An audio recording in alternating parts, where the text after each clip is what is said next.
भगवान शंकर का जब विवाह हुआ तो देखो पति पत्नी का कर्तव्य क्या है, धर्म क्या है। माता पार्वती भगवान शिव के पास आई और हाथ जोड़ करके प्रार्थना की। माता पार्वती ने शंकर जी से कहा, हमें राम जी की कथा सुनाइए। मतलब गृहस्थ आश्रम में रहकर काम की कथाएं ना हो, काम मतलब वासना, काम कथा ना हो, राम कथा हो, राम जी का चिंतन हो। राम जी का जो पति पत्नी सदा भगवान के चिंतन में खोए रहते हैं, जो पति पत्नी भगवान का अहर्निश चिंतन करते हैं, नाम जपते हैं, वह धन्य है गृहस्थ लोग, गृहस्थी लोग धन्य हैं वो। माता पार्वती ने प्रश्न किया कि हे भोलेनाथ, हमें राम जी की कथा सुनाइए। क्या दशरथ जी के पुत्र जो राम हैं, क्या वनवास में जो सीता जी करते, मेरी सीता कहाँ हो, सीता कहाँ हो, तो ये सीता को ढूंढने वाले राम, वन वन में सीता की खोज करने वाले राम और दशरथ जी के बेटे राम और जिन राम का आप ध्यान लगाते हैं, क्या ये एक ही हैं या फिर अलग अलग हैं? ऐसा माता पार्वती ने प्रश्न किया। प्रश्न ये भी किया कि प्रभु राम जी के जन्म कैसे हुआ, क्यों हुआ, राम जी ने कैसी कैसी लीलाएं की, रावण को क्यों मारा, सारा राम चरित्र कैसी लीलाएं थी, संपूर्ण भगवान का एक भी चरित्र ना छूटे। ऐसे प्रश्न माता पार्वती ने अपने पति भगवान शंकर से किया। जब भगवान शंकर ने ऐसे प्रश्न सुने तो भगवान शंकर तो बड़े गदगद हो गए।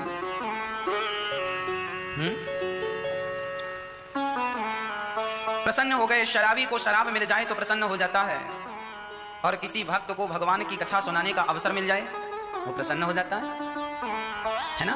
शंकर जी प्रसन्न हो गए। वाह देवी, आपने उत्तम प्रश्न किया है, आपके प्रश्न से भगवान की कथा प्रकट होगी। बंदाऊं बाल रूप सोई राम,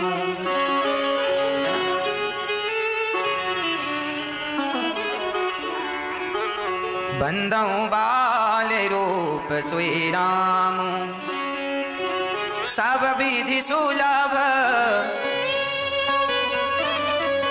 जपत जसु नामो, मंगल भवन या मंगल हारी, मंगल भवन या मंगल हारी, द्रवहु सुदशरथ, द्रवहु सुदशरथ अहिर बिहारी, करे प्रणाम राम त्रिपुरारी, तरसि सुधा सम गिरा उचारी, मंगल भवन या मंगल हारी, मंगल भवन या मंगल हारी।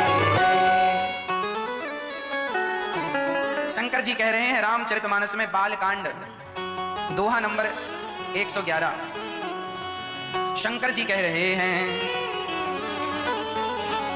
मंगल भवन या मंगल हारी, द्रवहु सुदशरथ अजिर बिहारी, करी प्रणाम।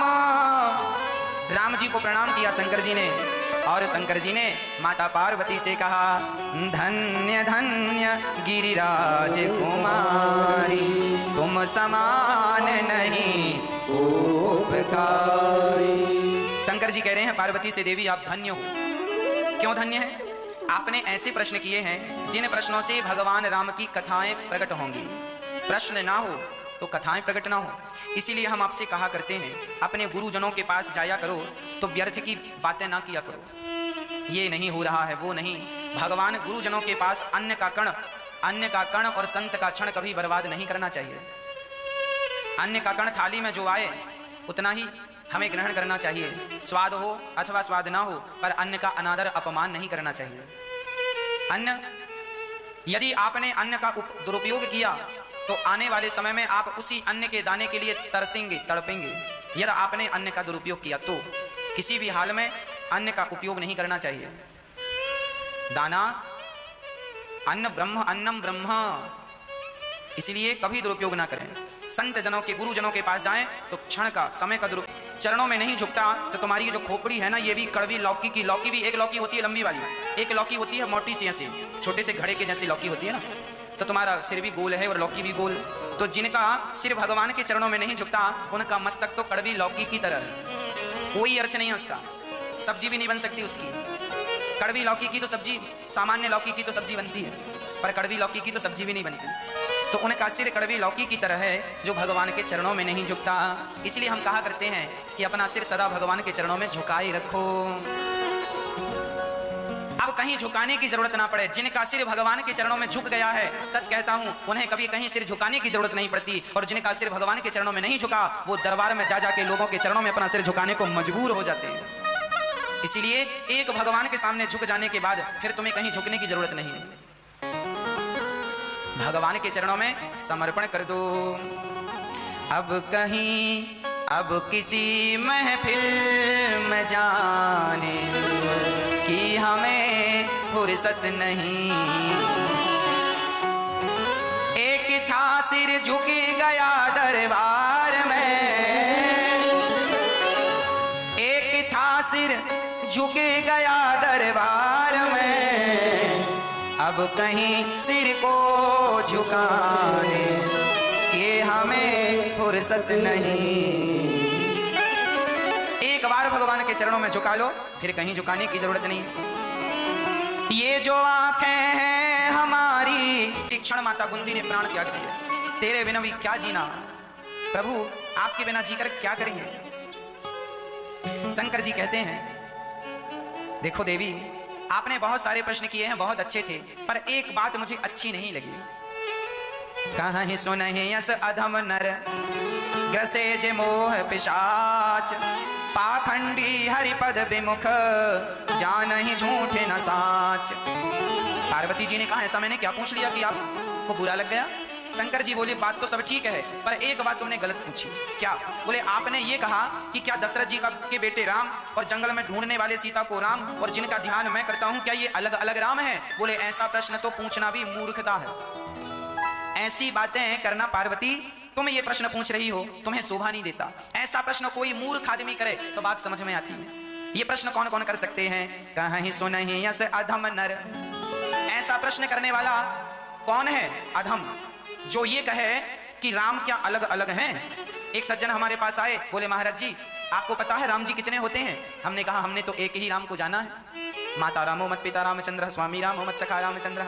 हम तो एक ही राम को जानते हैं। आप कितनों को जानते हैं? बोले, एक राम दशरथ का बेटा, एक राम घट घट में लेटा, एक राम का सकल पसारा, एक राम का सब जग सारा। उन्होंने 4 राम कह दिए, तब हमें ये दोहा याद आ गया। हमने कहा, ऐसी बात करने वाले अधम लोग होते हैं। ऐसी बातें करने वाले कौन लोग होते हैं? अधम। और सुनो, पाखंडी लिखा है, ये देखो, रामचरितमानस के बालकांड का दोहा नंबर 114, आप पढ़ के देख लीजिएगा क्या लिखा है। शंकर जी फटकार लगा रहे हैं, डांट रहे हैं पार्वती जी को। नहीं, पार्वती जी ने जो बात की है, उन्होंने तो विवेकपूर्ण बात की है, पर उनके द्वारा उन लोगों को शंकर जी फटकार रहे हैं जो ऐसी बातें करते हैं उल्टी सीधी। कि राम जी, एक सज्जन आए, बोले, राम जी, एक राम दशरथ का बेटा, एक राम घट घट में लेटा, एक राम का सकल पसारा, एक राम का सब जग सारा। 4 राम। हमने कहा, यहाँ आओ। हमने कहा, इसको ऐसे ना बोला करो। तो बोला, कैसे बोला करें? हमने कहा, तुम गलत बोल रहे हो। तो बोला, सही क्या है? हमने कहा, सही ऐसे है, वही राम दशरथ का बेटा, वही राम घट घट में लेटा, उसी राम का सकल पसारा, उसी राम का सब जग सारा। अभी 4 राम हो गए थे ना, और अब इस बात को कहने से कितने राम हो गए बताओ भाई? एक राम दशरथ का बेटा, एक राम घट घट में लेटा, एक राम का सकल पसारा, एक राम का सब जग सारा। यदि ऐसा कहेंगे तो 4 राम हो गए ना, जबकि ये बात गलत है। लोग अपने ढंग से ही कह देते हैं कुछ भी। ये ऐसा नहीं, ये ऐसा है, वही राम जब आपसे कोई ये कहा करे कि राम 4 हैं, तो तुरंत जवाब दिया करो, उनके मुंह में फेंक के मारा करो जवाब। सुन, वही राम दशरथ का बेटा, वही है। तेरा दिमाग खराब हो गया।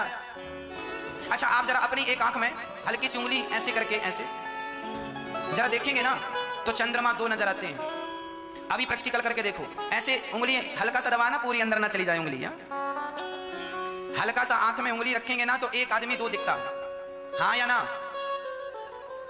अभी आप एक हैं, हमारे सामने राम सिंह एक बैठा है, पर हम उंगली यहां आंख में रखेंगे ना और हल्का सा दबाएंगे, तो वह एक व्यक्ति हमें 2 नजर आएगा। हाँ कि ना? होता है ऐसा कि नहीं? हम झूठ तो नहीं कह रहे हैं, होता है। अब एक आदमी 2 जगह दिख रहा है, इसका मतलब वह आदमी बुरा है, वो आदमी बुरा नहीं है। तुम्हारी आंखों में दोष है, तुम्हारी आंख ही कुछ टेढ़ी भाग रही है, इसीलिए एक चंद्रमा 2 दिखता है। उसी तरह जिनकी आंखों में मोतियाबिंद हो गया है, जो मूर्ख हो गए हैं, वह लोग ऐसा कहते हैं कि एक राम दशरथ का बेटा, एक राम घट घट में लेटा, एक राम का सकल। इनसे कहा करो तुम गलत कह रहे हो। वही राम दशरथ का बेटा, वही राम घट घट में लेटा, उसी राम का सकल पसारा, उसी राम का सब जग सारा। तो एक ही हो गए ना। और बहुत सारे हमारे भारत में ऐसे लोग हैं जो आप लोगों को ये बातें कह कह के अपने पंथ से जोड़ते रहते हैं, आपको बेवकूफ बनाते रहते हैं। हमारे भारत में ये ऐसी उल्टी बातें करने वाला एक पंथ है, मैं नाम लेकर के झगड़ा मोल नहीं लेना चाहता, पर आप लोग जानकार हैं तो जानिए। कुछ लोग ऐसे होते हैं जो आपको ऐसा बरगलाते हैं, भड़काते हैं। आप लोग रामचरितमानस पढ़ते होते ना, तो आप उन लोगों की भड़कावे में कभी ना आते, क्योंकि यहाँ स्पष्ट लिखा है। यही प्रश्न माता पार्वती ने पूछा, क्योंकि माता पार्वती को पता था कि कलयुग में ऐसे दुष्ट लोग पैदा होंगे, तो पहले से ही निर्णय करके चलो। अब शंकर जी कहते हैं कि देखो कोई भेद नहीं है, वही राम है, वही दशरथ जी के बेटे हैं, वही वनवास गए, वही हम जिन राम का हम ध्यान करते हैं। शंकर जी ने कहा ये वही राम है जिनकी हम कथा सुना रहे हैं, वही दशरथ जी के बेटे। पार्वती जी ने प्रश्न किया कि भगवान सगुण हैं, तो फिर यदि भगवान निर्गुण हैं, निराकार हैं, तो फिर वो सगुण साकार बनकर कैसे आए? तब शंकर जी ने कहा अगु सगुण है अगु नहीं कछु भेदा, गावहि मुनि पुराण बुध वेदा, अगुण अरूप अलख अज जोई, भगत प्रेम बस सगुण सो होई। देखिए शंकर जी ये बात स्पष्ट कर रहे हैं, कितना बढ़िया समाधान है। कुछ लोग कहते हैं कि महाराज जी हम तो साकार की पूजा करते हैं, कुछ लोग कहते हैं महाराज जी हम तो निराकार की पूजा करते हैं। अब साकार सही है कि निराकार सही है? तो शंकर जी ने कहा सगुण है अगुण नहीं कछु भेदा, गावहि मुनि पुराण बुध वेदा। सगुण और निर्गुण, साकार और निराकार, इसमें कोई भी अंतर नहीं है। भगवान शंकर जी ने एक दृष्टांत देकर माता पार्वती जी को सुनाया। सुनो देवी, बात ऐसी है कि जैसे देखो उदाहरण शंकर जी दे रहे हैं, जो गुण सहित सगुण सोई कैसे, जलूहे में उपल बिलग नहीं जैसे। देखिए शंकर जी कह रहे हैं कि जैसे पानी, अब कोई पानी को पकड़ना चाहे तो क्या पानी को पकड़ा जा सकता है? बोलो नहीं, पानी को नहीं पकड़ा जा सकता, पर उसी पानी का बर्फ बना दिया जाए तो बर्फ को पकड़ा जा सकता है कि नहीं? हाँ या ना? जबकि बर्फ में और पानी में क्या अंतर है, मैं आपसे पूछना चाहता हूं। मैया जी, ओ मेरी माँ, कोई अंतर है? कोई अंतर है? नहीं। जैसे पानी ही बर्फ है और बर्फ ही पानी है, जैसे पानी को नहीं पकड़ा जा सकता पर बर्फ को पकड़ा जा सकता है, जबकि अंतर कुछ नहीं है पानी और बर्फ में, उसी तरह निराकार को पकड़ा नहीं जा सकता, पर वही निराकार जब साकार बनता है तो उनके चरण पकड़े जा सकते हैं। तो भक्तों के लिए कि भक्त मुझे देख सकें, वही निराकार, वही पानी बर्फ बन गया, वही निराकार सगुण साकार बन गया। किसके लिए? भक्तों के लिए। भगवान अपने भक्त से अत्यधिक प्रेम करते हैं मैया जी, तो अपने भक्त के लिए यह व्यवस्थाएं भगवान की ओर से, यह व्यवस्था है उनकी। अब शंकर जी कह रहे हैं कि देवी, जो भगवान राम हैं वह ब्रह्म है। अब माता पार्वती ने कहा कि हमें कैसे पता चलेगा कि ये भगवान है? तब शंकर जी ने कहा बिनु पद चलहि सुनहि बिनु काना। आप जितने हिंदू लोग हो और जितना भगवान से आप जुड़े हुए लोग हो, आप में से जो लोग भगवान से जुड़े लोग हैं, आध्यात्म से जुड़े लोग हैं, आप लोगों को इन प्रश्नों का उत्तर अपने पास प्रमाण के साथ रखना चाहिए। कभी कोई आपसे प्रश्न कर दे कि भगवान किसे कहते हैं, आपसे कोई प्रश्न कर दे कि बताओ, कोई मुसलमान आपसे प्रश्न कर दे कि भगवान किसे कहते हैं, तो क्या जवाब होगा? आज हिंदू लोग, परेशानी यह है कि हिंदू लोग अपनी संस्कृति, अपने धर्म को सही ढंग से जानता नहीं है। ना जानने के कारण दूसरे धर्म के लोग आपका धर्म परिवर्तन करने की बात कर देते हैं, क्योंकि आपको अपने धर्म का ज्ञान नहीं है। भाई बात ऐसी है, सबसे बढ़िया फोन आपके हाथ में है, सबसे बढ़िया मोबाइल फोन आपके हाथ में है, पर आपसे घटिया वाला फोन किसी के पास है और वो कहे कि देखो हमारे मोबाइल में तो ये फंक्शन है, ये फंक्शन है, ये फंक्शन है, जबकि उससे अच्छे फंक्शन आपके मोबाइल में है, पर आपको वो फंक्शन चलाना नहीं आता। मोबाइल में वो फंक्शन कहाँ है आपको पता नहीं है, तो आपको क्या लगेगा, यार हमसे अच्छा तो तेरा मोबाइल है, एक काम कर हम अपना वाला बेच देते हैं, तेरा वाला खरीद लेते हैं। उसका अच्छा मोबाइल, आपका अच्छा मोबाइल है, पर आपको अपने मोबाइल के बारे में ज्यादा नॉलेज नहीं है, ज्यादा आता नहीं है चलाना, जबकि वो आपका जो दोस्त है उसका मोबाइल आपसे घटिया है, पर वो अपने मोबाइल के बारे में ज्यादा बताना जानता है, तो आपको भी इंप्रेस कर लेता है, यार इसका मोबाइल तो बढ़िया है। ऐसा होता है कि नहीं? हाँ या ना? उसी तरह तुम हिंदुओं को अपने धर्म की व्याख्या करना नहीं आती, इसलिए दूसरे धर्म के लोग तुम पर हावी हो जाते हैं। अपने प्रश्न का आपसे कोई प्रश्न कर लेता है ना, कोई मुसलमान, कोई क्रिश्चियन आपसे प्रश्न कर ले कि बताओ साहब तुम्हारे धर्म में भगवान ने अवतार कितनी बार लिया, तुम्हारे अवतार कितने हैं, तुम बता ना पाओगे, तुम्हें ज्ञान नहीं है। तुम कहना पाओगे कि 24 अवतार हैं, और वो पूछ लिया कि 24 अवतार का नाम बताओ, तो आप बिल्कुल चुप हो जाएंगे। आपको अपने धर्म का नॉलेज नहीं है। और याद रखना, आपको अपने धर्म का नॉलेज नहीं है तो फिर आप अपने बच्चों को भी नॉलेज दे नहीं पाते। जबकि मुसलमान का छोटा सा बच्चा सिर में टोपी लगा के नमाज पढ़ने जाता है, और हिंदू का बच्चा, उसे तो यह भी नहीं पता होता कि राम जी कौन है, कृष्ण जी कौन है।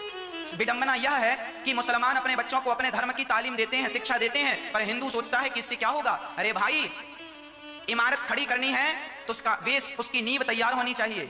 आपको अपने धर्म का नॉलेज होना चाहिए, अपने धर्म का ज्ञान होना चाहिए। यदि धर्म का ज्ञान होगा तो आप 1000 लोगों के बीच में बोल पाएंगे कि ना साहब, हमारा सनातन धर्म ही सबसे श्रेष्ठ है। अब मुसलमान कहे कि साहब हमारा धर्म सबसे पुराना है, और वहां 4 हिंदू बैठे हों, तो तुम हिंदू लोग कैसे सिद्ध कर पाओगे कि तुम्हारा धर्म ही सबसे पुराना? करके दिखाओ।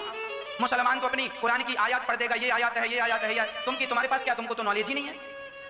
जबकि तुम्हारा सनातन धर्म सबसे श्रेष्ठ धर्म है। सनातन धर्म कितना पुराना है आपको पता है? हमारा सनातन धर्म करोड़ों वर्ष पुराना है। मुस्लिम धर्म कितना पुराना है? मुस्लिम धर्म के संस्थापक कौन थे? मुस्लिम धर्म के संस्थापक थे, उनके जो वो नाम लेते हैं, क्या नाम लेते हैं? मोहम्मद साहब इस्लाम धर्म के संस्थापक थे। ईसाई धर्म के संस्थापक ईसा मसीह थे, है ना। अब जरा आप हिस्ट्री उठा के देखो, गूगल से पूछ के देखो कि मोहम्मद साहब का जन्म कब हुआ था। मोहम्मद साहब ने ही इस्लाम धर्म की स्थापना की, है ना। इस्लाम की स्थापना मोहम्मद साहब ने की। अब जरा पूछिए गूगल से कि मोहम्मद साहब कब आए, तो पता चलेगा कि लगभग 1400-1500 साल पहले। हिजरी, मुसलमानों का जो हिजरी होता है वो 1400 ईस्वी है। अभी आप देख लीजिए उठाकर, 1400 अधिक से अधिक 1500। हिजरी 1400 और 1500 चल रही है मुसलमानों के अनुसार से। प्रमाण बोल रहा हूं मैं, कोई भी प्रमाण इसका ले सकता है और दे सकता है। ईसाई कितना पुराना है? ईसाई का सन चलता है। ईसाई का सन कितना पुराना है? ईसा मसीह कब आए थे? लगभग 2000 साल पहले। तो प्रमाण क्या है? आज सन कौन सा चल रहा है? 2021 चल रहा है प्रेजेंट में। ये सन चल रहा है 2021।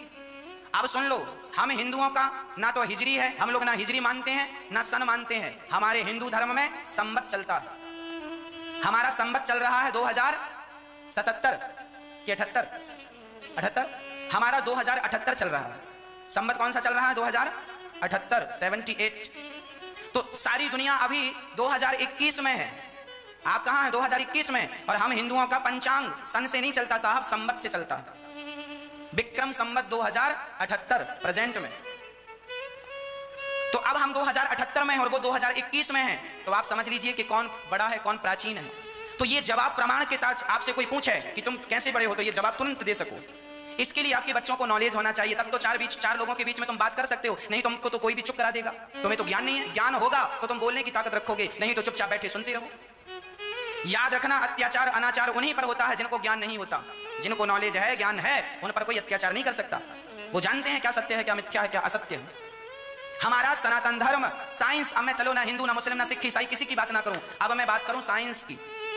साइंस क्या मानता है? साइंस कितने साल पुराने का इतिहास जानता है? साइंस केवल मोहनजोदड़ो हड़प्पा संस्कृति को जानता है। साइंस के पास इससे पुराना इतिहास मौजूद नहीं है। आज नासा के वैज्ञानिकों के पास, पूरी दुनिया के साइंटिस्टों के पास मोहनजोदड़ो हड़प्पा संस्कृति से पुराना कोई इतिहास मौजूद हो तो बताओ। 6वीं 7वीं 8वीं 9वीं 10वीं क्लास में हम लोगों को हड़प्पा संस्कृति मोहनजोदड़ो के विषय में पढ़ाया गया था, मैंने भी पढ़ा। ये इतिहास कितना साल पुराना है? साइंस कहता है 2000 साल पुराना। 1800 से 2000 साल पुराना इतिहास मोहनजोदड़ो हड़प्पा संस्कृति का है, ये साइंस कहता है। अब सुनना, साइंस भी 2000 साल पुरानी बात करता है, इससे आगे की बात तो साइंस भी नहीं कर पाता। पर हमारा सनातन धर्म कितने साल पुरानी बात करता है जरा सुनो। हम 5500 साल पुरानी बात करते हैं। कितने साल पुरानी?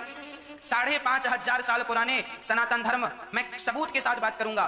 भगवान कृष्ण द्वारिका में रहते थे, 5500 साल पुरानी घटना है, हमारे ग्रंथों में लिखी है और इसका प्रमाण मिल गया है। अभी 2 साल पहले दुनिया के वैज्ञानिकों ने भारत में समुद्र के अंदर द्वारिका की खोज की। आप यूट्यूब पर डालिए द्वारिका की हिस्ट्री डालिए। समुद्र के अंदर 100 फीट नीचे पानी में एक द्वारिका नगरी प्राप्त हुई है वैज्ञानिकों को। जब वैज्ञानिकों ने रिसर्च किया तो पता चला ये नगरी लगभग 5500 साल पुरानी है। ऐसा मेरा दावा नहीं है, दुनिया के तमाम वैज्ञानिकों का दावा है।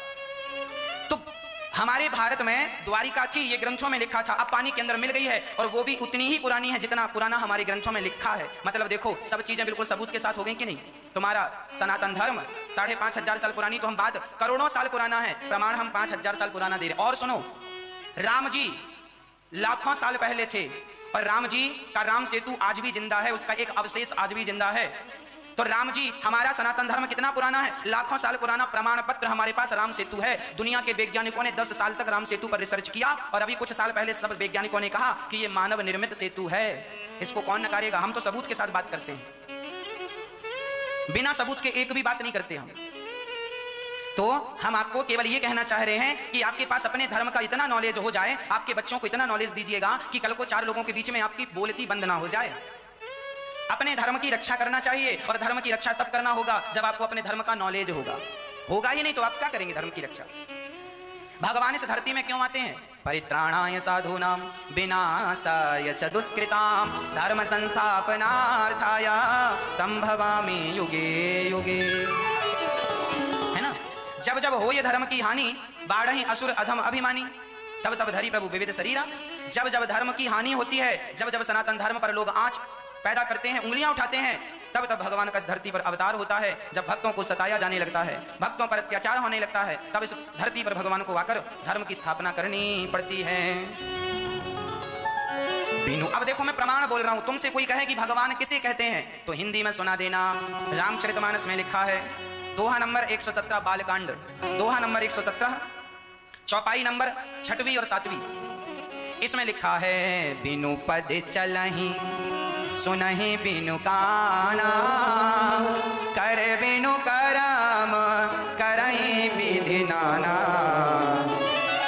आनन सहित सकल रस भोगी, बिनु वाणी बक्ता बड़ जोगी।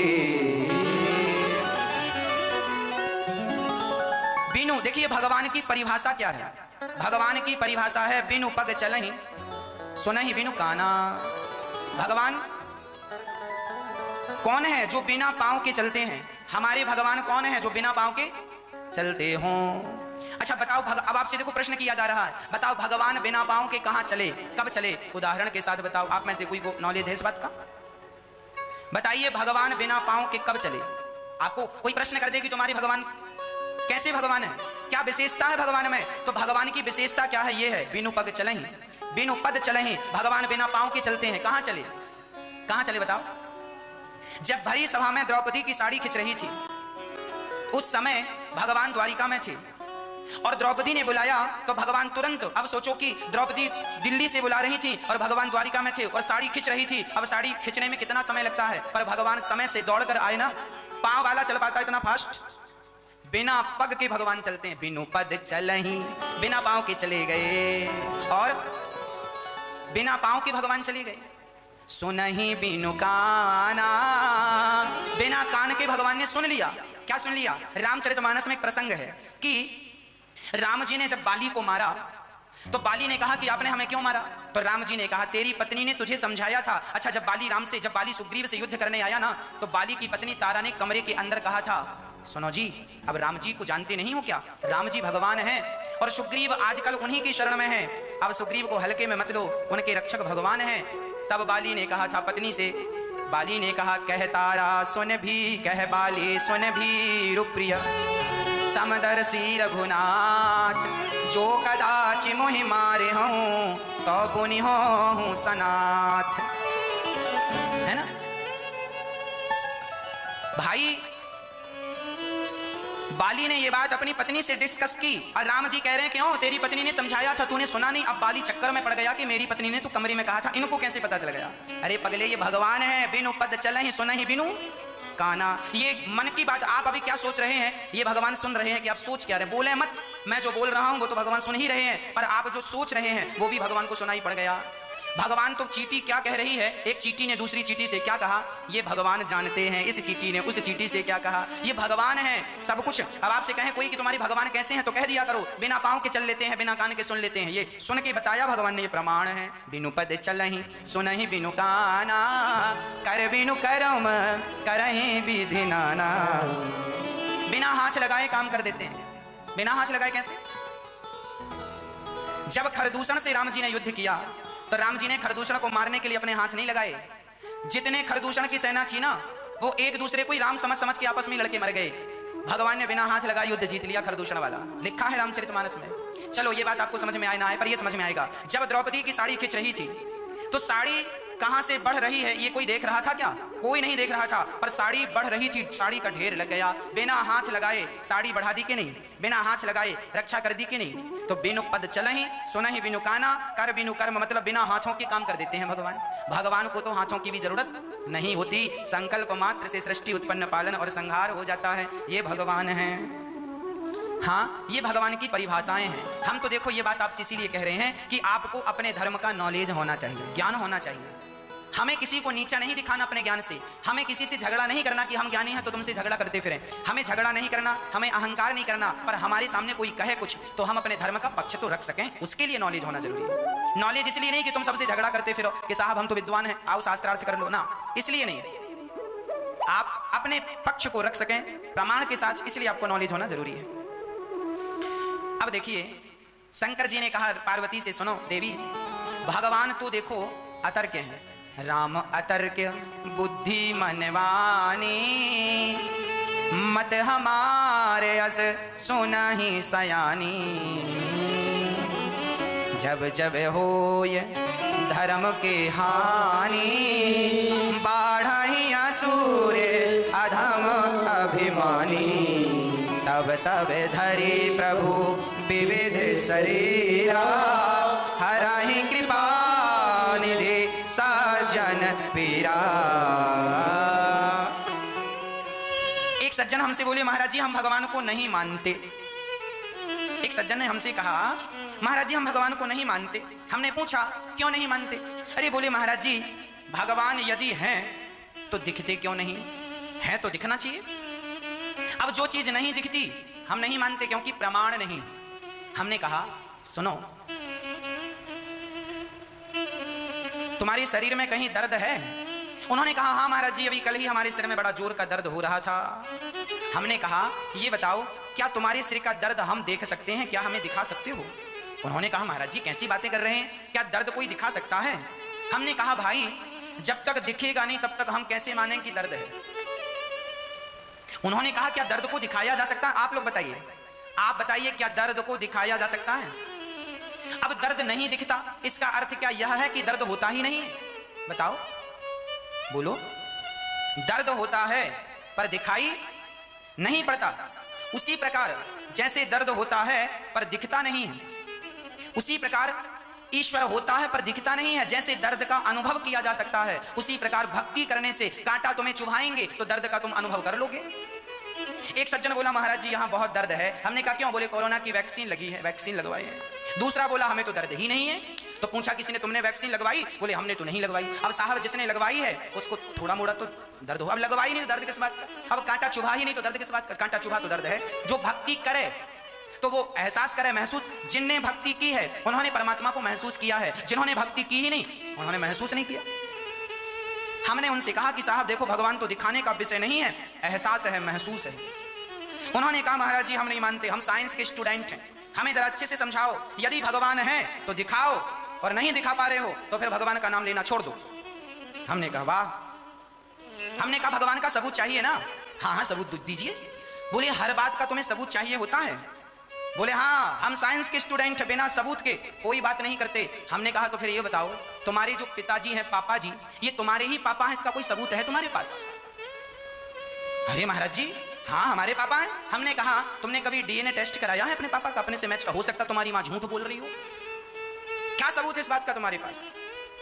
उसने कहा महाराज जी माँ ने कहा हमने मान लिया।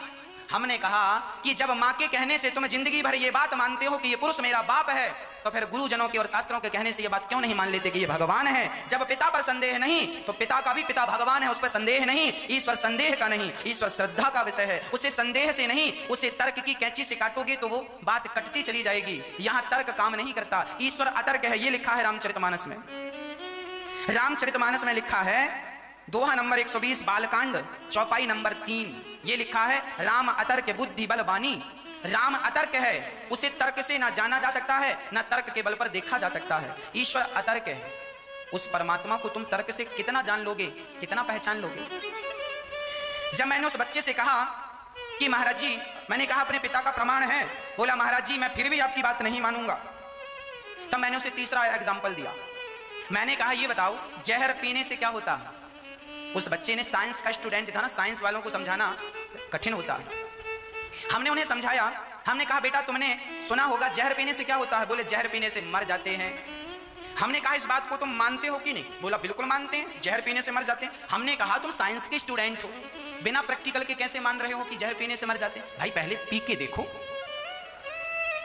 तुमने पिया तो है नहीं और मान रहे हो कि जहर पीने से मर जाते हैं। अरे भाई जहर पीने से मर जाते हैं ये बात तो तुमने सुनी है ना, तुमने तो प्रयोग नहीं किया, प्रैक्टिकल नहीं किया। बिना प्रैक्टिकल के तुम कैसे मान रहे हो? तुम तो साइंस के स्टूडेंट हो, तुमने पिया नहीं और मान रहे हो। सुनी बातों पर तुम यकीन क्यों कर रहे हो? पी कर देखो। उन्होंने कहा महाराज जी नाना पिएंगे तो मर जाएंगे। हमने कहा पागल, जहर पर तुमने विश्वास कर लिया कि पिएंगे मर जाएंगे। हमने कहा इतना विश्वास राम पर किया होता तो भक्ति करके तर जाते। जहर तो मारता है, राम का नाम तारता है। उसने कहा महाराज जी फिर भी हम नहीं मानेंगे कि भगवान है। हमने कहा नहीं मानेंगे तो चूल्हे में जाओ। अब ऐसों को समझाने से भी क्या फायदा, जो समझे ही ना। रावण को भी बहुत समझाया था सबने, समझा ही नहीं। ऐसों को क्या समझाना जो समझे ही ना। क्या ऐसों के मुंह क्या लगना, ऐसों के मुंह ना लगा करो। हमारा फर्ज है समझाना, हमारा कर्तव्य है रास्ता दिखाना। उस रास्ते पर चलना ना चलना मर्जी आपकी है। हमने सत्य बता दिया, उस सत्य पर चलना ना चलना, उस सत्य को मानना ना मानना वो आपकी मर्जी है। अच्छा आप लोग ये कहें, कुछ लोग ये कहते हैं हम भगवान को नहीं मानते, तो ये बताओ तुम्हारे भगवान को ना मानने से भगवान का क्या नुकसान है? भगवान का क्या बिगड़ेगा? तुम मत मानो ना, नुकसान तुम्हारा है। अभी समझ में नहीं आ रहा है, आएगा। इसीलिए कहा करता हूं एक भगवान ही है हम सबके रक्षक, एक ईश्वर ही है हम सबके रक्षक। इसलिए उनकी शरण में हमें चलना चाहिए, वह श्रद्धा का सब्जेक्ट है। शंकर जी ने माता पार्वती से कहा देवी सुनो, इस धरती पर भगवान तब तब अवतार लेते हैं जब जब धर्म की हानि होती है। एक बार उल्लुओं ने मीटिंग की, उल्लुओं ने कहा क्यों भाई तुमने सूर्य को देखा? उन्होंने कहा हमने तो नहीं देखा। बड़े बुजुर्ग सूर्य उल्लुओं से पूछा गया, सीनियर उल्लुओं से, क्यों भाई तुमने सूर्य देखा है? उन्होंने कहा हमने तो नहीं देखा। उन उल्लुओं ने कहा, लिखित में कहा, सुनो सूर्य नहीं होता, ये मनुष्य लोग पागल हैं, ये मनुष्य लोग पागल हैं। अब ये पागल हैं, अब उल्लू कह रहे हैं कि ये मनुष्य लोग पागल हैं। अब क्यों कह रहे हैं ये बात? क्योंकि उन्होंने कभी सूर्य को देखा नहीं है, कभी सूर्य को नहीं देखा।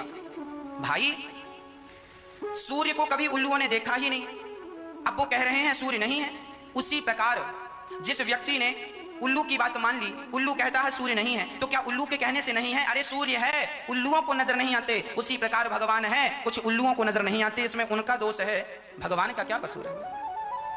अब सुनो, राम जन्म के हेतु अनेका, परम विचित्र एक ते एका। जन्म एक दुई कहाँ हूँ बखानी, सावधान सुनो सुमति भवानी। सुनो, अब मैं भगवान के जन्म के कुछ उदाहरण दे रहा हूं, सुनो।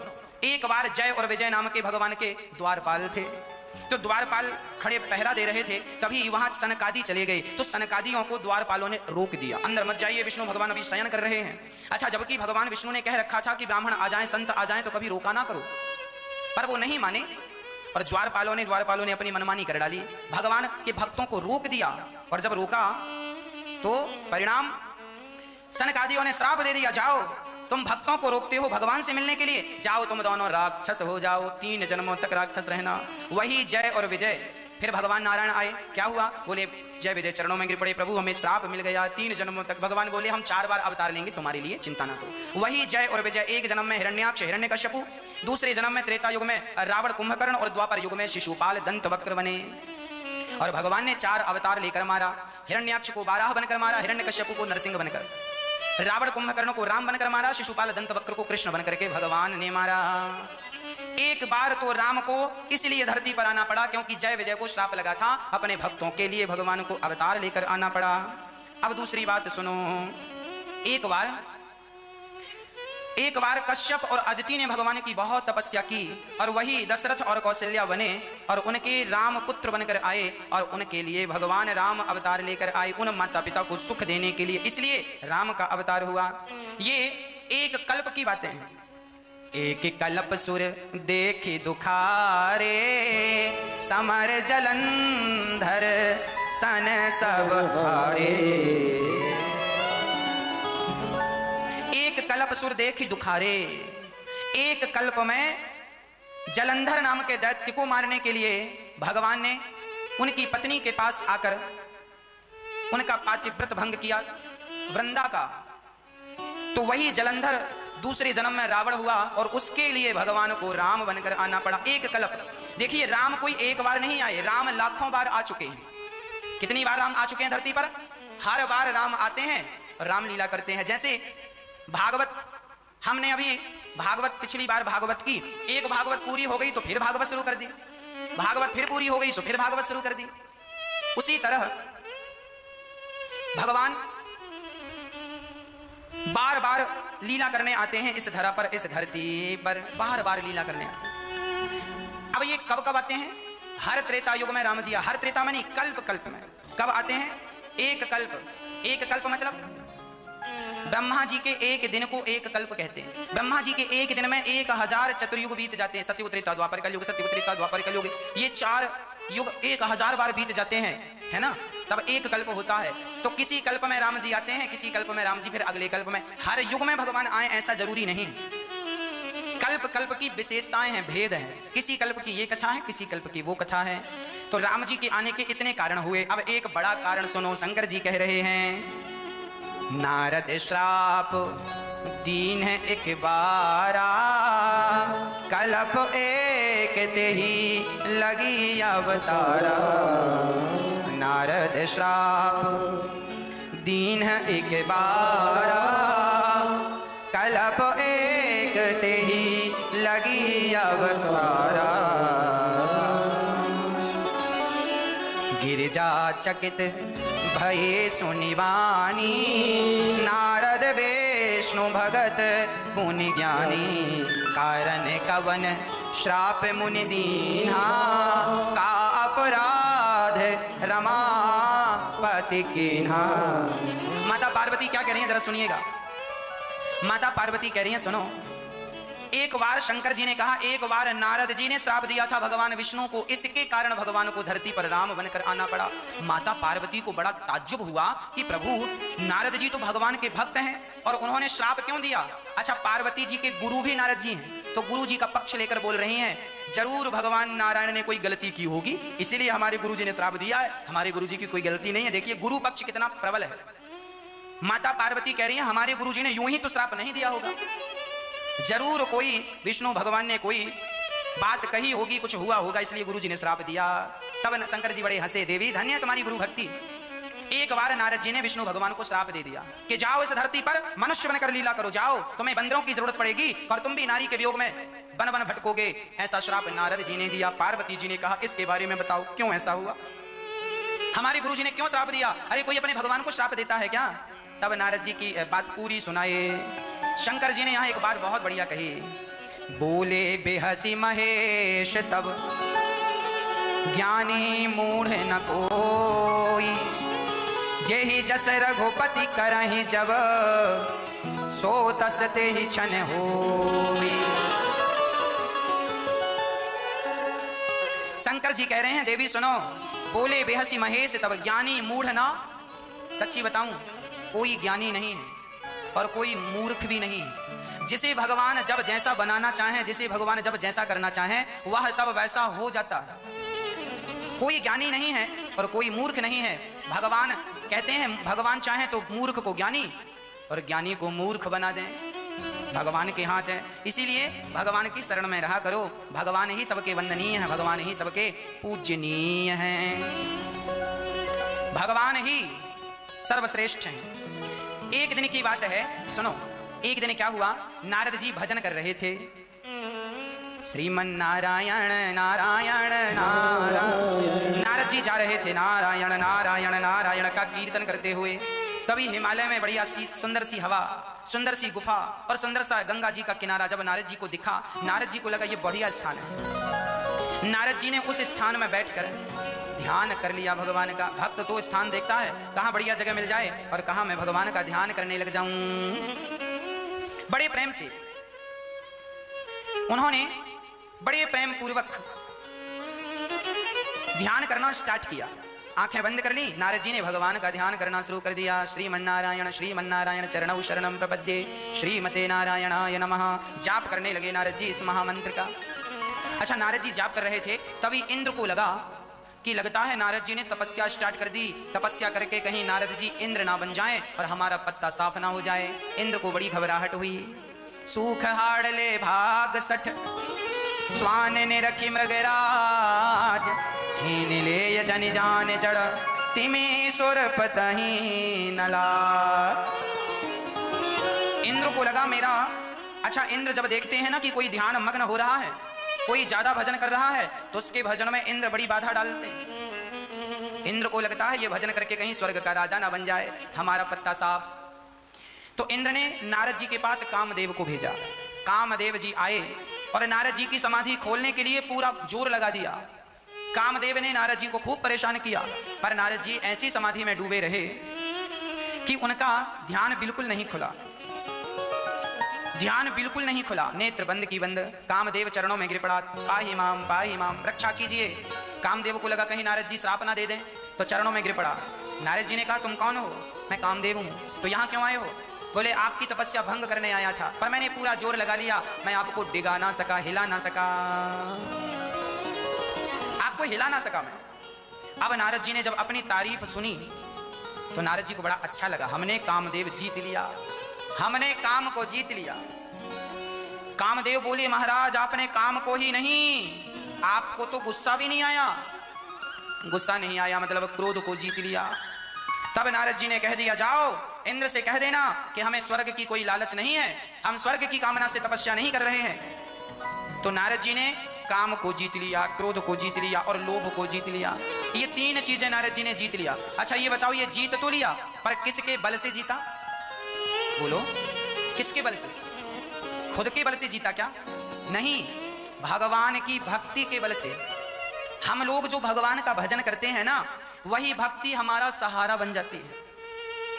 नारद जी की हुई भक्ति उनका इतना सहारा बनी कि क्रोध नहीं आने दिया, लोभ नहीं आने दिया और काम तो आए ही नहीं। अब नारद जी समझ गए मैं तो शंकर जी से भी श्रेष्ठ हो गया हूं, क्योंकि शंकर जी ने काम को तो जीत लिया था, पर उन्हें गुस्सा आ गया था तो कामदेव को जलाकर भस्म कर दिया था। हमने तो क्रोध को भी जीत लिया। अब नारद जी समझ गए अब तो हमारा जमाना है, शंकर जी का जमाना गया। अब नारद जी अपने आप को बड़ा श्रेष्ठ समझ रहे हैं। अच्छा, अब कामदेव प्रणाम करके चला गया, पर नारद जी के अंदर ये बात बैठ गई कि मैंने काम को, मैंने क्रोध को, मैंने ये। कुछ अहंकारी लोग ऐसे ही होते हैं, मैंने ये कर लिया, मैंने वो कर लिया, मैंने ये जीत लिया, मैंने वो पा लिया। इसीलिए जीवन में कभी अहंकार नहीं करना चाहिए, जीवन में कभी अहंकार नहीं करना चाहिए।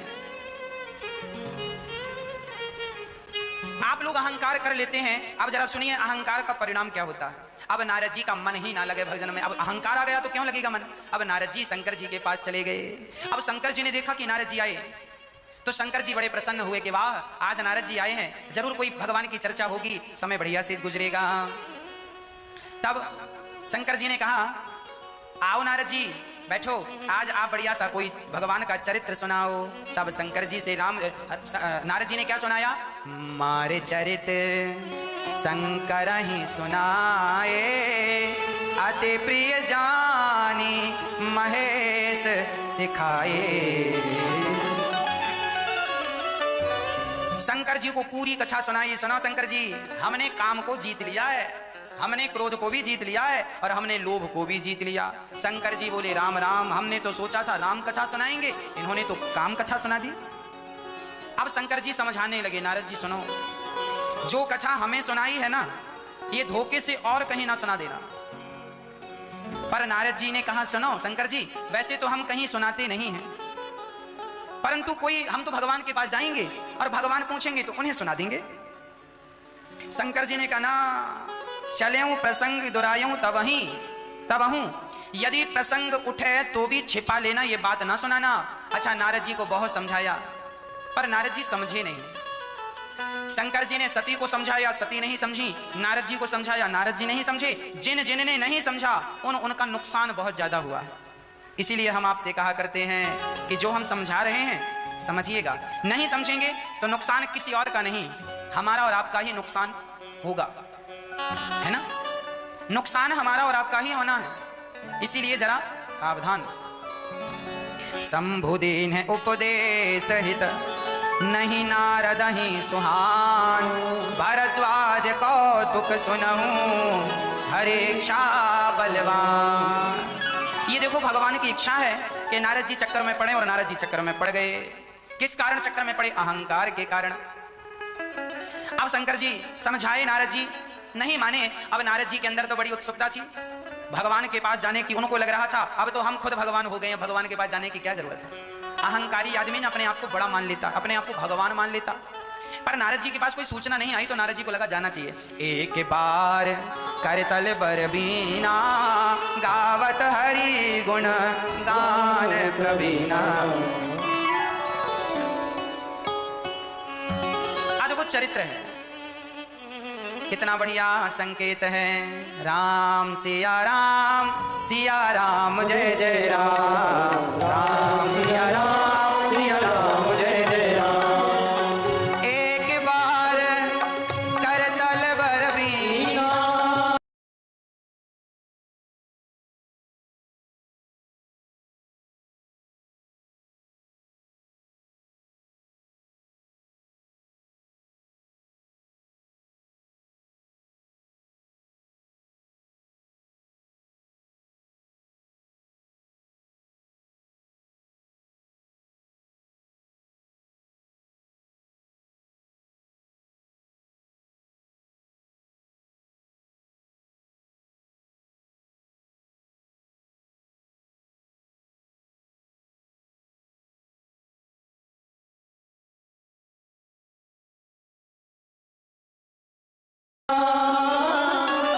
बैठे आसन ऋषि ही समेत। एक बार जब नारद जी गए तो बड़े प्रेम से भगवान नारायण तो लेटे हुए थे। नारद जी को देखकर भगवान खड़े। अभी तक नारद जी सैकड़ों बार गए, पर नारद जी को देखकर भगवान जी खड़े नहीं हुए। आज पहली बार भगवान खड़े होकर के स्वागत करते हैं। और भगवान विष्णु ने, नारायण भगवान ने कहा, नारद जी आज बड़े दिनों बाद दया की, कहाँ थे? अब नारद जी समझ गए कि भगवान को भी खबर लग गई है, हमने काम क्रोध लोभ को जीत लिया है। तब नारद जी काम चरित नारद सब भासे, यद्यपि प्रथम बरज से विराके। बहुत समझाया था शंकर जी ने, पर नहीं समझे, और जाकर भगवान नारायण से कह दिया कि प्रभु मैंने काम को, क्रोध को, लोभ को मैंने जीत लिया है। अब भगवान से कहा कि प्रभु सब आपकी दया थी, हमने सब जीत लिया। पहले तो कह दिया कि हमने जीत लिया, और बाद में कह दिया कि आपकी दया थी। बहुत समझाया पर नहीं समझे। जब नहीं समझे ना तो परिणाम देखिए क्या होता है। भगवान समझ गए कि नारद जी का इलाज करना पड़ेगा, इनकी बीमारी जरा ज्यादा ही बढ़ गई है। अब नारद जी दर्शन किए, भगवान से मिले, चले गए। माता लक्ष्मी ने कहा कि प्रभु ये बताइए आपने नारद जी का अहंकार और क्यों बढ़ाया? भगवान नारायण ने कहा, देवी नारद जी को शंकर जी ने दवाई दी थी कि अहंकार का फोड़ा छोटा सा है, दवाई ले लेते तो बैठ जाता, पर शंकर जी की बात नहीं मानी और मेरे पास आए तो इनका फोड़ा बड़ा हो गया है। अब बड़ा हो गया है तो ऑपरेशन करना पड़ेगा। इतना भी बड़ा नहीं हुआ कि तुरंत ऑपरेशन कर दिया जाए। जब आप जरा लेट हो जाते हैं ना इलाज में, तो डॉक्टर कहता है फोड़ा बड़ा हो गया है, दवाई दे के और उसे पकाता है, इसलिए पकाता पक जाएगा, चीरा लगा देंगे ठीक हो जाएगा। तो नारद जी का जो अहंकार का फोड़ा था ना, अब वो ज्यादा ही पक गया है। तब भगवान ने बिल्कुल ऑपरेशन थिएटर तैयार कर लिया। अब ऑपरेशन करेंगे। ऑपरेशन जरा सुनो कैसा। तुरंत भगवान ने विश्व मोहिनी एक नगर बसाया, तुरंत माया से एक नगर बसा दिया। उस नगर में एक राजा, उसकी एक बेटी विश्व मोहिनी। अब नारद जी ऊपर से जा रहे हैं और नारद जी ने देखा नगर बड़ा सुंदर है, तो नारद जी नीचे आ गए। नीचे आए तो वहां के राजा ने नारद जी का स्वागत किया। कहा महाराज मेरी बेटी का परसों विवाह है, जरा हाथ देख कर बताओ कि स्वयंवर में पति कैसा मिलेगा। अब नारद जी ने जब विश्व मोहिनी को देखा तो नारद जी ऐसे देख रहे हैं, पलक ही नहीं झपकाते, ऐसे देखते जा रहे हैं, ऐसे टुकुर टुकुर टुकुर टुकुर टुकुर। ये नारद जी हैं, कह रहे थे हमने काम को जीत लिया, और अब महिला को देखे हैं तो पलकें झपकने का नाम नहीं ले रहे हैं। अब विश्व मोहिनी को नारद जी ने टुकुर टुकुर देखा और हाथ पकड़ा कि जरा देखें कि इनका भविष्य कैसा है, तो नारद जी ने हाथ ऐसे पकड़ा कि छोड़ने का नाम ही नहीं ले रहे। अब नारद जी कह रहे हैं, जो ये ही बराई अमर सोई होई, समर भूमि ते जीत न कोई। जो इसे बरेगा उसे जीतने वाला कोई नहीं है। अब नारद जी समझ गए क्यों ना मैं ही इससे विवाह कर लूं। अभी कामदेव को जला के अभी कामदेव को पराजित किए हैं और तुरंत देखो भगवान की ऐसी माया है, तुम कह रहे हो ना हमने काम को जीत लिया। भगवान बोले अच्छा मैंने अपने बल से, तुमने भक्ति के बल से जीता और अपना ठप्पा ठोक रहे हो। तुरंत भगवान ने नारद जी पर ऐसी माया चलाई कि नारद जी का मन बदल गया। बोले मैं विवाह करूंगा, पर इस लड़की से मैं विवाह, कितनी सुंदर है ये, मैं विवाह कर लूंगा। अब नारद जी के मन में लड्डू फूटने लगे, इससे विवाह कर लूंगा, एक घर बनाऊंगा, बच्चे होंगे, सुखी रहूंगा, सब गृहस्थी लोग सुखी रहते, बस मैं ही बाबा जी बना घूमता रहता हूँ।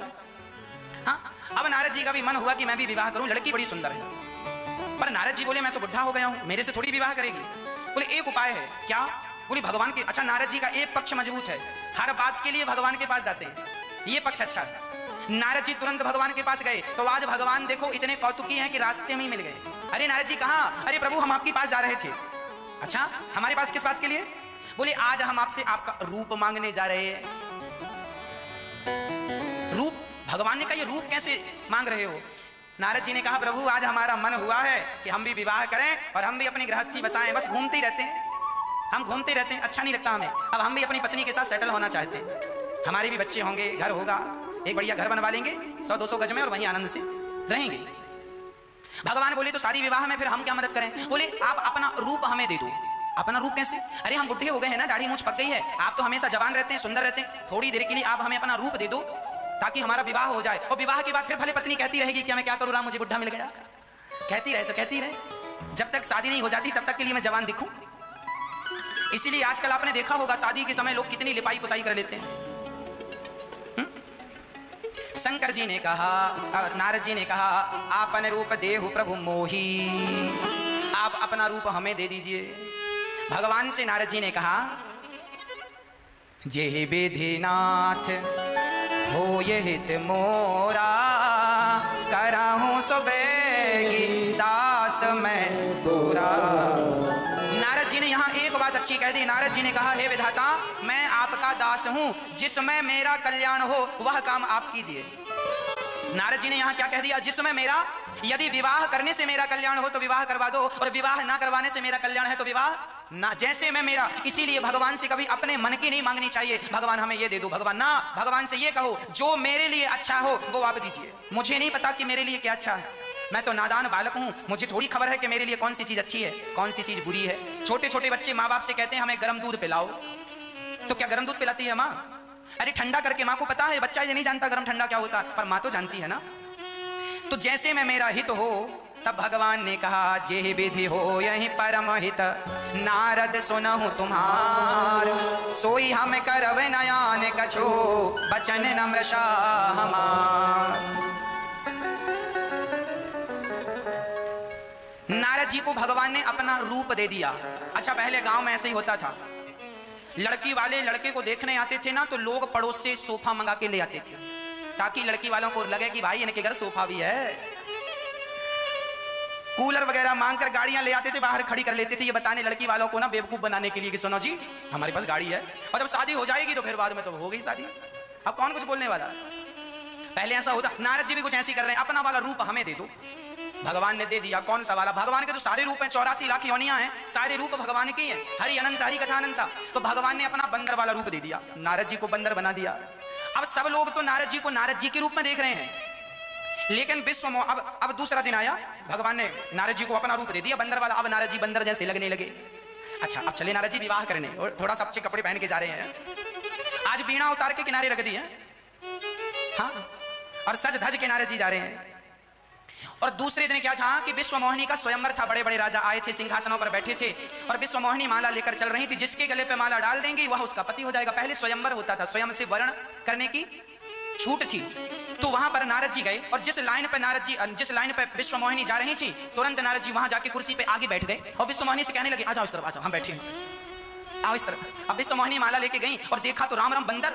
विश्व मोहिनी को बड़ा बुरा लगा, हे भगवान मैं इतनी गई गुजरी हूं कि मेरे विवाह में बंदर भी आए। अब विश्व मोहिनी ने उस लाइन को ही छोड़ दिया, दूसरी लाइन तरफ चली गई माला लेके। नारद जी को लगा हो सकता है इन्होंने मुझे अच्छे से देखा नहीं है। अब नारद जी तुरंत इस लाइन से उठे, उस लाइन में जाकर बैठ, देखो नाच रहे हैं नारद जी, और अभी कह रहे थे हमने काम को जीत लिया, और देखो अब ये काम के चक्कर में नाच रहे हैं कि नहीं। इस लाइन को छोड़कर अब उस लाइन में जाकर बैठ गए। वहां जाकर बैठे, विश्व मोहिनी आई और उन्होंने देखा हे भगवान, विश्व मोहिनी ने कहा बंदर तो पीछे पड़ गया। अब विश्वमोहिनी ने उस लाइन को भी छोड़ दिया। मतलब जिस लाइन में नारद जैसे महान संत बैठे होते हैं, काम तो उस लाइन को ही छोड़ देता। अब नारद जी कभी यहां उठ के जाएं, कभी वहां उठे। अच्छा, वहां शंकर जी के 2 गुप्तचर थे, 2 शिवगण संवाददाता, आज के मुख्य समाचार पल पल की जानकारी शंकर जी को दे रहे थे, गण शिव जी के गण। और वो शंकर जी, अच्छा उन गणों को ना बिल्कुल दिख रहा था कि ये बंदर बने हैं नारद जी, तो वो बड़ी मजा ले रहे थे। नारद जी से कह रहे, वाह आप बड़े सुंदर लग रहे हैं, आप जैसा तो यहाँ कोई नहीं है। नारद जी बोले, अच्छा क्यों ना लगे, भगवान ने रूप दिया है। तो नारद जी ने उन गणों से कहा, क्यों जी, यदि मैं इतना सुंदर लग रहा हूं तो ये मुझे माला क्यों नहीं पहना रही है। शिव गणों ने चुटकी लेते हुए कहा, सुनो, उन्होंने अच्छे से देखा नहीं है। तो नारद जी गए और विश्वमोहिनी के सामने खड़े हो गए, माला पहनाओ। विश्वमोहिनी ने पलट करके वहां से चलना स्टार्ट किया। तब वहां भगवान नारायण प्रकट हुए और विश्वमोहिनी ने भगवान को माला पहनाया। उन्होंने भगवान का, वो साक्षात लक्ष्मी थी, परीक्षा ले रही थी नारद जी की। अब नारद जी को संवाददाताओं ने, शिव जी के गणों ने कहा, जरा अपना रूप तो देख लो। अब नारद जी पानी में जाकर, पानी भरा था, झांक कर देखा, दर्पण लेने की भी टाइम नहीं था ना, पानी था उसी में देखा तो बंदर का रूप। अब तो नारद जी आग बबूला हो गए, आंखें लाल लाल हो गई। गुस्सा, इन्हें गुस्सा नहीं आया था तब जब काम आया था, अब देखो काम भी आ गया, गुस्सा भी आ गया। अब क्रोध आया नारद जी को, और जब नारद जी को क्रोध आया, अब कहां जाएं गुस्से में तमाते हुए। नारद जी ने कहा, तुमने पहले नहीं बताया, जाओ हम तुम्हें श्राप दे रहे हैं, तुम राक्षस हो जाओ। अब नारद जी गए, और जब गए भगवान नारायण के पास, अब नारद जी जब गए तो सामने भगवान प्रकट हो गए, रास्ते में ही भगवान मिल गए। एक तरफ लक्ष्मी जी खड़ी और एक तरफ विश्वमोहिनी। विश्वमोहिनी को देखकर नारद जी जलने लगे, अरे राम राम, मेरा एक विवाह नहीं होने दिया, खुद 2-2 करके बैठे हैं। अब नारद जी कह रहे हैं, दे हूं श्राप की मरी हूं जाई, जगत मोर उपहास कराई। आपने मेरी हंसी कराई है, अब मैं मर जाऊंगा या मैं श्राप दे दूंगा आपको। तुमने, अब भगवान को देखो क्या क्या कह रहे हैं, पर संपदा कहूं नहीं देखी, तुम्हारे ईर्षा कपट विशेषी। भगवान को कह रहे हैं, नारद जी तुम बड़े कपटी हो, तुम्हारे मन में ईर्ष्या है, तुमने हमारा विवाह नहीं होने दिया, तुम परम स्वतंत्र ना, सिर पर कोई, तुम्हारे सिर पर कोई नहीं है ना, इसलिए अपने इतने सारे विवाह कर लेते हैं। और हमारा एक विवाह करने का मन हुआ तो उसका भी खुद खड़े होकर माला उससे पहन लिया, क्या तुम्हारे विवाह कम थे? अरे हमारा हो जाने दिया होता। अब नारद जी आग बबूला, श्राप दे दिया, जाओ, मुझे बंदर बनाया है, आपको भी बंदर की जरूरत पड़ेगी। आप जैसे मैं स्त्री के वियोग में तड़प रहा हूं, तुम भी अपनी इस पत्नी स्त्री के वियोग में तड़पोगे। जाओ धरती पर, जाओ मनुष्य बनकर। श्राप दे दिया नारद जी ने। और जब श्राप दिया तब भगवान ने सारी माया हरण कर लिया, अर्थात समेट ली। और जब माया समेटी तो नारद जी का ज्ञान खुला। नारद जी ने कहा, हे भगवान, कितना बड़ा अपराध हो गया, मैंने अपने भगवान को श्राप दे डाला, मैंने अपने भगवान को श्राप दे दिया। चरणों में गिर पड़े, प्रभु मृषा हूं मम श्राप कृपाला, मम इच्छा कह दीन दयाला। भगवान ने कहा, ये मेरी ही इच्छा थी, आपका श्राप मैं सिरोधार्य करता हूं। नारद जी, इसमें आपका कोई अपराध नहीं है, नारद जी इसमें आपकी कोई गलती नहीं है, आपने जो श्राप दिया वो मुझे स्वीकार है। अब जरा इसके आध्यात्म विषय को समझते हैं। ये कथा क्यों आई, नारद जी क्यों मोहित हुए, इस कथा से यह समझ लेना चाहिए कि अपने आप को कभी ज्ञानी ना समझना चाहिए। हम जो भी हैं, हम अपने बल से नहीं हैं, हम सदा भगवान के बल से हैं। भगवान जब चाहें तब तुम्हारा सब कुछ हरण कर सकते हैं, जब चाहें जब तुम्हें माला माल बना सकते हैं। ये तुम्हारी जो जय जयकार हो रही है, ये तुम्हारा जो धन दौलत बढ़ रही है, ये जो तुम्हारा परिवार बढ़ रहा है, ये तुम्हारी मेहनत से नहीं, ये भगवान की कृपा से बढ़ रहा है। इसीलिए उनकी कृपा का अनुभव करते रहो, उन्हें भूलिए मत, उन्हें बिसारिए मत। अच्छा, नारद जी को बंदर ही क्यों बनाया? क्योंकि भगवान ने कहा, देखो बंदर तो बनना पड़ता है, चाहे पत्नी का बंदर बन जाओ, चाहे राम जी का बंदर बन जाओ। तो पत्नी का बंदर ना बनाकर भगवान ने नारद जी को पत्नी का बंदर नहीं बनने दिया, अपना ही बंदर बना के रखा। भगवान के बंदर बनोगे तो ठीक रहेगा, और दुनिया के बंदर बन जाओगे ना तो कहीं के नहीं रहोगे। अच्छा, यहाँ एक बात और स्पष्ट हो रही है, क्या नारद जी सचमुच काम के अधीन हो गए? ना, नारद जी देखिए, जब माँ अपने बच्चे को चलाती है ना तो माँ उल्टी चलती है, पीछे की तरफ पांव करती है और बच्चे से कहती है, आजा आजा आजा आजा आजा। किसी ने माँ से कहा, क्यों माँ तुम उल्टा क्यों चल रही हो, क्या तुमसे सीधा चलना नहीं आता? माँ ने कहा, मैं उल्टा इसलिए चल रही हूँ ताकि मेरा बच्चा सीधा चलना सीख जाए। नारद जी ने आज उल्टे काम इसीलिए कि उल्टे मतलब एक स्त्री पर मोहित हो गए। नारद जी ये कह रहे हैं कि मेरे जैसा व्यक्ति जो दिन रात नारायण नारायण जपता है, मैं एक पल के लिए जरा अहंकार क्या ले आया, मेरी ये दुर्दशा हो गई। तो तुम सामान्य प्राणी, रत्ती भर अहंकार ना करना, नहीं तुम्हारी क्या हालत होगी। तुम ये बात समझ लो, ये बात हमें और आपको समझाने के लिए नारद जी ने ये लीला रची है। हम सीधे चलें, इसलिए हमारे आचार्यगण उल्टा चल के हमें कई बार उपदेश करते हैं ना। इस कथा का एक और गूढ़ रहस्य है, वो भी मैं आप तक पहुंचाना चाहता हूं। अच्छा, एक बात बताओ, नारद जी की इच्छा थी कि मेरा विवाह हो जाए, और भगवान की इच्छा थी कि नारद जी का विवाह ना हो। अब आप बताओ कि आप लोग भी कई बार ये कहते हैं, हे भगवान मुझे मेरा ये काम हो जाए, और भगवान कहते हैं ना ये काम नहीं होगा तेरा, आप कहते हैं मेरा ये काम हो जाए और भगवान कहते हैं ना ये काम ना होगा, तो आप बताओ आपका सोचना सही है या भगवान का सोचना? बताओ नारद जी का सोचना सही था या भगवान का सोचना सही था? नारद जी यदि गृहस्थ में चले जाते तो नारद जी की भक्ति सब कुछ चला जाता। भगवान नहीं चाहते थे कि उनके भक्त का पतन हो, इसीलिए भगवान ने उन्हें बंदर बना दिया। जिस प्रकार तुम्हारा कल्याण होगा भगवान उस प्रकार का काम करेंगे। तुम्हारा जैसे कि तुम कह रहे हो कि हमारा ये वाला काम हो जाए, पर भगवान को पता है कि यदि तुम इस काम को करोगे तो तुम्हारा बड़ा नुकसान हो जाएगा, तो भगवान पहले से ही वो काम नहीं करते। उदाहरण के लिए समझिए, एक आदमी स्टेशन गया, जैसे ही पहुंचा उसकी ट्रेन निकल गई। अब वो भगवान को गालियां देने लगा, हे भगवान मैंने इतनी पूजा की, ऐसे तो 12-12 घंटे ट्रेनें लेट होती हैं, आज 2 घंटे 2 मिनट लेट नहीं हो सकी, हो जाती तो मेरा लाखों का नुकसान ना होता, बड़ी बड़ी मीटिंग थी, बड़ा इमरजेंसी जाना था। अब वो लगा रोने छाती पीटने, एक ही ट्रेन थी और वो भी छूट गई, अब मैं भगवान का भजन नहीं करूंगा। इतना विश्वास था भगवान पर, मेरी ट्रेन छूट गई, मेरा काम भगवान ने नहीं किया। तभी सूचना आई कि जो ट्रेन अभी अभी गई उसका एक्सीडेंट हो गया, बहुत सारे यात्री मारे गए। अब वो आदमी स्टेशन में जब सुना कि यात्री मारे गए तो नाचने लगा। किसी ने कहा क्यों नाच रहा है? बोले भगवान का धन्यवाद दे रहा हूं, यदि मैं ट्रेन पर बैठा होता तो मेरा भी एक्सीडेंट हो जाता। छूट गई ट्रेन, मतलब भगवान का भी इसमें कोई ना कोई हित ही था, तुम्हारे प्रति कोई अच्छा भाव था। भगवान सदा आपका हित सोचते हैं और हमें लगता है कि हमारे साथ बुरा हो रहा। नारद जी के विवाह ना होने में नारद जी का कल्याण था और भगवान ने विवाह ना करके नारद जी का ही भला किया है। तुम्हारा काम भगवान कर दें तो भी तुम्हारा कल्याण है, और ना करें उसमें भी भगवान की कृपा ही समझनी चाहिए। हर पल हर क्षण भगवान की कृपा को महसूस करते रहना चाहिए। हर क्षण हम भगवान की कृपा को महसूस करते रहें। भगवान से यही प्रार्थना करें कि प्रभु अब तक तो निभाया है कि क्या अच्छा है और क्या बुरा है। नारद जी जैसे महान संत जो साक्षात भगवान के ही भक्त और अवतार हैं, उनको भी मोहित कर लिया। हरि अनंत, हरि कथा अनंता। अब शंकर जी पार्वती जी से कह रहे हैं, अब मैं मनु शत्रुपा, नारद जी ने श्राप दिया, इस कारण भगवान को एक बार धरती पर आना पड़ा और वहां पर आकर राम बन के लीला करना पड़ा। एक बार सुनो। हाँ ये न विषय विराग, भवन बसत भाचौथपन, हृदय बहुत दुख लाग, जन्म गयो हरि भगते बिनु। मनु और शत्रुपा ये ध्रुव जी के दादाजी। मनु जी के 3 बेटियां और 2 बेटे, आकुति, देवहूति, प्रसूति, प्रियव्रत, उत्तानपाद 2 बेटे। इनकी कथा भागवत जी में हम आपको सुनाते हैं। पर मनु और शत्रुपा ने तपस्या किया, उस तपस्या के कारण अच्छा इनको वैराग्य नहीं हो रहा था, विषयों में इतने उलझे थे, वैराग्य नहीं हुआ।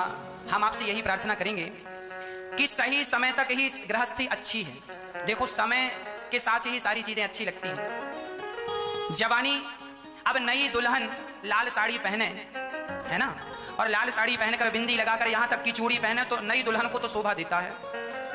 पर कोई 80 साल की टोकरी यहाँ तक चूड़ियां पहन के लाल साड़ी पहन के घूमने लग जाए तो क्या शोभा देगा? जिसका जो शोभा देने का वक्त समय है, सजने संवरने का भी एक समय होता है, सबका एक समय है। गृहस्थ में रहने का एक समय है और वैराग्य लेने का भी एक समय है। अच्छा बताओ आप लोगों की वैराग्य लेने का समय कब आएगा? इस जन्म में आएगा भी कि नहीं? वैराग्य लेने का समय आजकल लोगों का आता नहीं है, खाली स्थान में चला जाता है। वो बूढ़े बूढ़े लोग तक विषय से सुलझ नहीं पाते, विषयों को छोड़ नहीं पाते।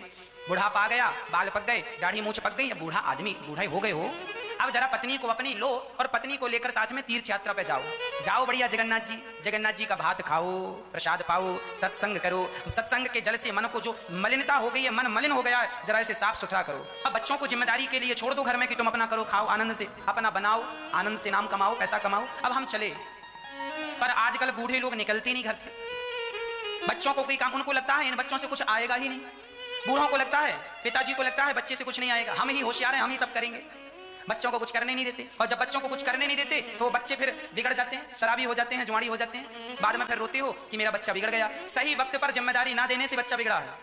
पढ़ लिख कर बच्चे जिस दिन घर आए उसी दिन उनके कंधों में जिम्मेदारी दे देना, और आप तुरंत घर परिवार का मोह ममता त्याग कर भगवान के चिंतन के लिए निकल जाना।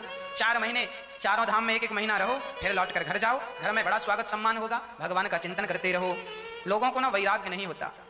हमारे यहाँ कहते हैं कि मरना भला है दूर का, जहां न अपना कोय, पशु पक्षी भोजन करें, कोटि यज्ञ फल होय। घर में मरना मत, घर में मरोगे ना तो सच्ची कह रहा हूं घर वाले मरने भी नहीं देते। एक आदमी मरने की स्थिति में पड़ा था, बिल्कुल डॉक्टर ने कह दिया घंटे भर बाद मर जाएगा, तो घर वालों ने गाय के गोबर से जमीन को लीपा और लिटा दिया जमीन में। अब सूचना रिश्तेदारों को, गांव वालों को, परिवार को मिल गई, सब इकट्ठे हो, अभी मरा नहीं है, बस सब रोने लग गए, जोर जोर से रो रहे हैं। आपने देखा होगा कैसे कैसे आदमी रोता, अभी मरा नहीं है और हिलाने लगे रिश्तेदार हाथ पकड़ के, भैया पहचानो हमें, भैया पहचानो। अरे राम राम राम, नहीं पहचान रहे, लगता गए, अभी मरा नहीं है और हिलाए जा रहे हैं जोर जोर, उसकी हिम्मत नहीं है हिलने डुलने पर, ये जबरदस्ती हिलाए जा रहे हैं और उसका दर्द के मारे प्राण निकले जा रहे हैं। इतनी धक्का मुक्की, इतनी भीड़ लगाई, एक आदमी तो ऊपर ही गिर गया, उसके ऊपर गिरा तो प्राण निकल गए। अब आप बताओ, क्या ऐसा ही मरना आप लोग चाहते हैं कि आपके मरने में भी जमान आए और आपका हाथ पांव हिलाए, हाथ पकड़ के हिलाए? ऐसी मौत चाहते हैं आप लोग भी? ऐसी मौत से बचना हो तो घर में मत मरना। तो कहां मरे महाराज जी? मरना भला है दूर का, तीर्थ में मरो। कहां मरो? हरिद्वार में मरो। वृंदावन की धरा पर प्राण निकलेंगे, धाम में प्राण निकलेंगे, तो ये निश्चित है कि धाम में प्राण निकलेंगे तो भगवान का धाम निश्चित मिलेगा। इसीलिए धाम की बड़ी महिमा है। अयोध्या में प्राण त्यागो, जो भी हमारे धाम है, जगन्नाथपुरी, द्वारिका जी, रामेश्वरम, ये धाम है, तीर्थ हैं, इनमें प्राण निकलने चाहिए। घर में जी तो लिया, पत्नी पुत्र परिवार, देखो दुकान मकान घर में है, ठीक है, कमाने के लिए घर ठीक है, पैसा कमाओ, नाम कमाओ, सब, मरने के लिए घर अच्छा नहीं है। मरने के लिए तीर्थ हैं, बुढ़ापे में भगवान के चरणों में। इसीलिए कहते हैं अपने बुढ़ापे के लिए कुछ पैसा बचा के रखा करो, बुढ़ापे में चारों धाम की यात्रा करो, एक कमरा बनवा लो किसी तीर्थ में, एक कमरा बनवा लो किसी तीर्थ में। जब समय अच्छा है, जवानी है, पैसा कमा रहे हो, तो अपने लिए बुढ़ापे के लिए तीर्थों में एक स्थान रखा करो, ताकि बुढ़ापे में यहाँ आ जाएं। अब कहाँ जाओगे ऐसे में, कहाँ जगह मिलेगी? इसीलिए बचा हुआ समय ज्यादा से ज्यादा भगवान के चिंतन में गुजरना चाहिए। बहुत भोग भोग लिया, अब मन भगवान में लगाओ। भोगों से कभी आज तक किसी को तृप्ति नहीं मिली, आपको भी नहीं मिलेगी। आपके बाप दादों ने भी भोग भोग कर देख लिए, आप भी देख रहे हैं ना, उनका पेट भरा था ना तुम्हारा भरेगा, और ना आने वाली कोई पीढ़ी का पेट भरेगा, है ना। इसीलिए भगवान का नाम जपो, इसी से हम सबका कल्याण होना है। धर्म की ओर बढ़ो, भगवान की ओर बढ़ो, इसी से हम सबकी सदगति है, सबका कल्याण है, सबकी भलाई है। हाँ जी, इसीलिए मरने के लिए बिल्कुल, मरने के पहले सावधान। आप लोग सावधान है कि नहीं? मैया रोज भगवान का भजन कर लिया करो, पता नहीं कब प्राण निकल जाएं। खूब तैयारी, खूब जोर शोर से करो तैयारी, मरने की तैयारी। रोज माला जपो, कोई पूछे क्या कर रहे हो, बोले मरने की तैयारी कर रहे हैं, जाएंगे, यही तो संपत्ति हमारे संग जाएगी। ये क्या बच्चों को जो दिया 1 करोड़ रुपया, 50 लाख रुपए, 50,000, ये थोड़ी जाएगा साथ में, ये भजन जाएगा। पायो जी मैंने राम रतन धन पायो। आप लोगों ने कुछ कमाया कि नहीं राम नाम का धन, वहां जाएगा साथ में, वो कमा के रख लेना। मनु जी कहते हैं हमें तो वैराग्य नहीं हुआ, पर अंत में जब वैराग्य हुआ तो सब छोड़कर मनु जी जंगल आए और 10,000 वर्षों तक खूब तपस्या की, बहुत 1000 वर्षों तक तपस्या की। करहीं आहार साक फल कंदा, सुमिरहीं ब्रह्म सच्चिदानंदा। भगवान का चिंतन दोनों पति पत्नी ने किया और भगवान कई बार दर्शन देने आए, पर भगवान को वापस कर दिया कि हमें तपस्या में ही सुख मिल रहा है। अंत में जब भगवान को प्रणाम किया, भगवान आए तो भगवान ने कहा वरदान मांगो, आपको क्या चाहिए? तो मनु शत्रुपा जी ने वरदान मांगा कि हमें आप जैसा बेटा चाहिए, आप ही बेटे बनकर आओ। भगवान ने कहा हमारे जैसा बेटा कहां से लाएं, हम ही आते हैं। तो भगवान ने कहा ठीक है, हम आपके पुत्र बनकर के आते हैं। तो मनु और शत्रुपा के लिए भगवान उनके पुत्र बनकर आए। तो एक कल्प में एक बार भगवान मनु शत्रुपा के पुत्र उनकी तपस्या के बल पर बनकर आए। इसीलिए भगवान को इस धरती में आकर लीलाओं को करना पड़ा, क्योंकि भगवान अपने भक्तों का कल्याण चाहते हैं, सब प्रकार से कल्याण करते हैं। तो आपसे मेरी यही प्रार्थना है कि आप भी जितने जल्दी हो सके अपना मन घर परिवार से हटा लो। हम ये नहीं कहते बिल्कुल कि परिवार को त्याग दो, हम ये नहीं कहना चाहते कि आप घर परिवार को छोड़ दो, हम बिल्कुल नहीं कहेंगे कि आप परिवार को घर को छोड़ दो। हम यह कहेंगे कि घर पर ही रहकर अपने मन को भगवान से जोड़ दो। घर को छोड़ दो ऐसा नहीं, घर पर रहकर ही मन को भगवान से जोड़ दो।